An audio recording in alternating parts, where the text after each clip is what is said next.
Mas a religião, ela tem um plus aí, quando a gente pensa em sentido de vida, que é um mérito um pouco maior. Como assim? E foi um dos focos também da minha pesquisa de doutorado. O que é sentido de vida? A gente pode decompor esse conceito em 3 componentes. Sentido de vida diz respeito a você estar vivendo, levando uma vida que vale a pena ser vivida, que é o tanto que você sente prazer, realização nas coisas que você faz. E, eu gosto de viver, para resumir assim. Um outro componente é você ter metas e objetivos. Isso dá sentido na vida. É você olhar para o futuro e, eu quero chegar aqui, eu quero chegar ali, construir família, ganhar dinheiro, fama, qualquer coisa assim. Ser um cientista, um youtuber famoso. Então, essas coisas dão um propósito pra gente.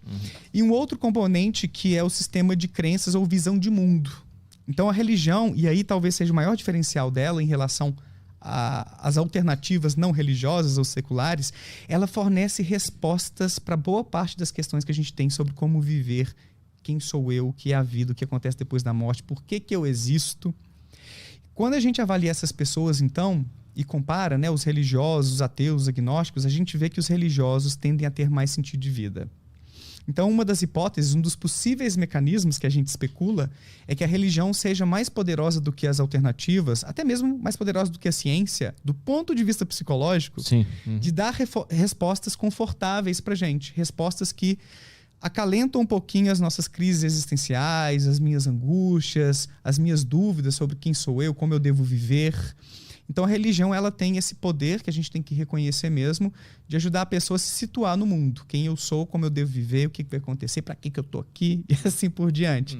Agora, é importante ressaltar, eu gosto sempre de trazer, não um contraponto, Petri, mas uma visão assim, mais fiel desses dados, né? Para a pessoa também não pensar, então quem não é religioso vai viver com angústia existencial, sofrendo pra caramba e tal. Não é exatamente assim.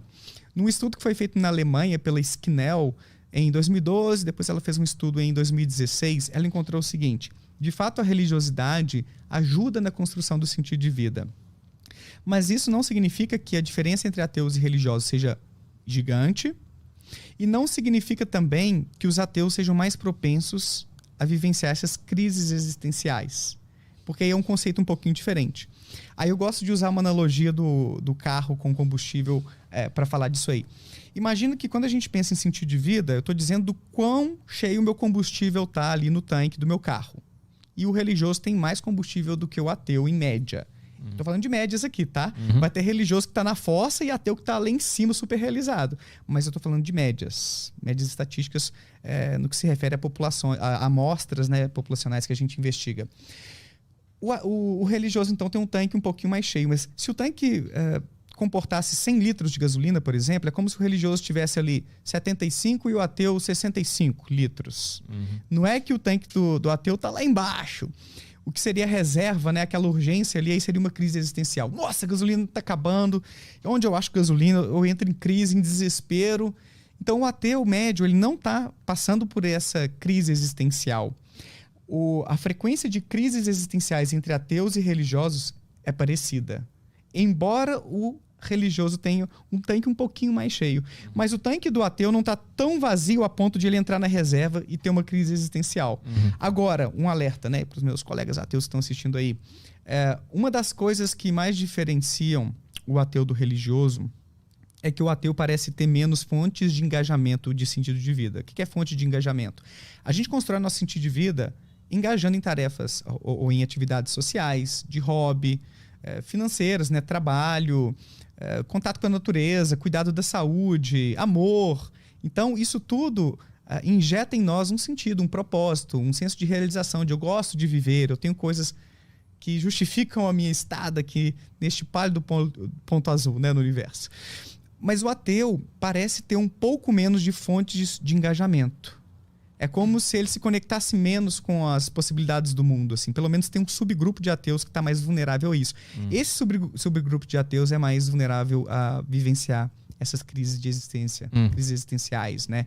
E o religioso parece ter um repertório mais amplo disso. Então, se for para deixar uma dica, assim, poderia ser essa. Busque se conectar com diferentes áreas da vida, com diferentes setores, para você se realizar mais, para você encontrar mais propósitos, mais prazer na vida, para preencher esse tanque de combustível existencial aí. E talvez a religião e a espiritualidade sejam fontes muito poderosas aí para preencher esse tanque. Mas assim, são duas coisas diferentes, né? Religião e Deus. Sim. São coisas diferentes. Como é que se define Deus na hora de estudar Deus nas pessoas? Porque é uma coisa que não tem como definir. A religião tu consegue definir. Tem a igreja ali, tem a comunidade ali, tem um conjunto de crenças que o cara vai lá e participa. Agora, Deus por si só, como é que se estuda isso dentro da ciência? Aí é uma pergunta muito boa. A gente tem que definir essa nossa variável. Então, Deus não se define, Deus não se estuda. Eu não estou estudando Deus na minha pesquisa. Quando eu faço uma pesquisa em psicologia da religião, eu estou estudando a crença da pessoa, e aí vem a definição, que é mais típica, em uma figura pessoal, que é invisível, que normalmente é poderosa. A gente pensa no Deus judaico-cristão, né? Onisciente, onipresente, de suma benevolência. Mas normalmente a gente pensa nessa figura que se parece com a gente do ponto de vista, né? Se a gente pega o cristianismo mais uma vez, né? Fomos feitos à imagem e semelhança de Deus. Ele é visto como uma pessoa. Quando a gente vê as pesquisas em psicologia e neurociências, as pessoas, quando tentam se relacionar com Deus, as áreas cerebrais que se ativam são quase todas, boa parte delas, as mesmas que se ativam quando a gente tem uma conversa como a gente aqui, tá tendo agora. Então as pessoas tratam Deus como se fosse um tipo de pessoa. Daniel Dennett fala que é tipo uma pessoa virtual, que não está aqui em carne e osso, é uma pessoa imaterial, incorpórea, que te entende e que intervém sobre as coisas do mundo. Ele tem um poder de mudar o curso dos acontecimentos por meio de milagres, por exemplo, criando a vida, criando tudo que existe. Então seria esse arquiteto que está aí o tempo inteiro apertando ou afrouxando parafusinhos. Então é uma visão pessoal de Deus. Se você fala assim, não, eu acredito numa energia superior, em algumas pesquisas que a gente conduz, a gente não considera essa visão de Deus.